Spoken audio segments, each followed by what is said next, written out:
Hi అండి. ఈరోజైతే నేను మీకు ఒక ఐటెమ్‌ని అయితే పరిచయం చేస్తాను. ఇది వచ్చేసి గన్సిగడ్డలు అంటారండి ఆంధ్ర సైడ్ అయితే.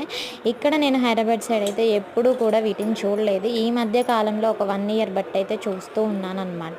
బట్ అంత స్వీట్‌గా అయితే ఉండట్లేదు. ఒకసారి అయితే తీసుకొచ్చాను గానీ, బట్ ఆంధ్ర సైడ్ అయితే ఇవి చాలా స్వీట్‌గా అయితే ఉంటాయన్నమాట.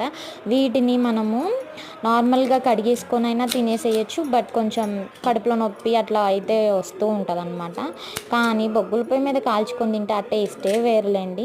అండ్ బొగ్గుల పొయ్యి మీద ఇప్పుడైతే స్టవ్సే కానీ మనకి పొయ్యిలైతే ఉండవు కదా!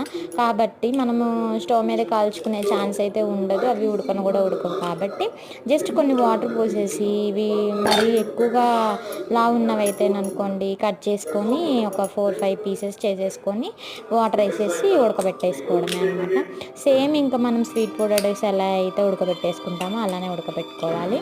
అండ్ ఇవొచ్చేసి ఆంధ్ర సైడ్ అయితే గెన్సిగడ్డలు అనేసని అంటారు.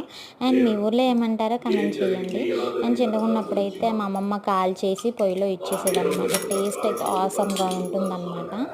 బట్ ఇప్పుడైతే అంత ఏవి గూడా ఫుడ్ ఐటెమ్స్ అనేవి అన్నీ కల్తీ అయిపోయాయి. మనం పెద్దగా అయ్యేటప్పటికి ఏది గూడా అంత స్వచ్ఛంగా అయితే ఉండట్లేదండి.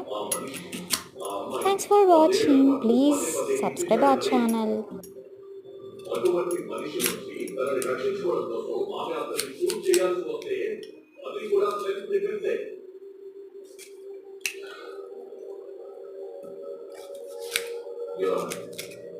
ఈ కేసులో నేను చెప్పదలుచుకున్నది ఏంటంటే మనం హత్య జరిగిన పరిస్థితులను మాత్రమే పరిగణలోకి తీసుకోకూడదు. 10 ఏళ్లుగా జరిగిన వాటిని కూడా చనిపోయింది కూడా అయినప్పటికీ ఇక్కడ రియల్ వ్యక్తి